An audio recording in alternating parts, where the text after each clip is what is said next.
there's three ways to hunt in the big woods, and they're all good. So, and that's tracking, still hunting, and stand hunting. So decide what you like to do. I always figured I learned that guiding, and you did too, Lee. I know you can't take a guy that likes to sit and turn him into a tracker unless he really wants to learn it. And the guiding, because of the guiding, it made me way better at picking a good stand site. Yeah. Because a lot of my clients are going to be Yeah. sitting in a ground blind or whatever. I got really good at picking the right spot to put them in. Yep. Yeah. So there's different ways to hunt, but what I've learned is when I teach people in my clinic, I scout and the same areas that are good for picking up tracks or still hunting or stand hunting. For me, they're all the same places. That doesn't change up hardly at all for the different ways of hunting. So you'll just need to learn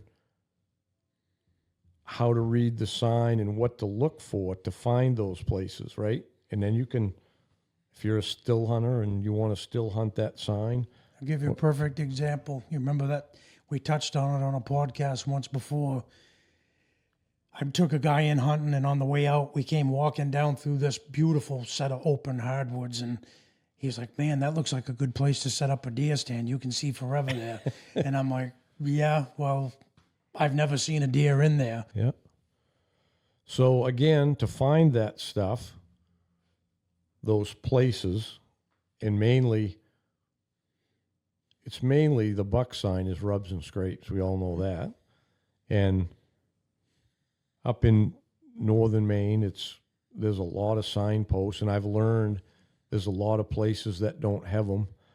Like the Vermont guys always would say, I haven't ever found a signpost over there. And I didn't know why, but I do now pretty much.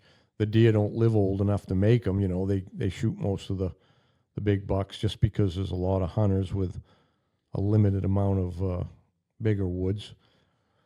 But we have a lot of signposts, and I always called it, once I figured out what they were and how they were using them years ago, I just tell people that's the key really to unlocking any piece of the big woods. You know, that's telling you where bucks overlap, where they're comfortable, where they like to make that sign, you know, and quite often there'll be scrapes associated with it too.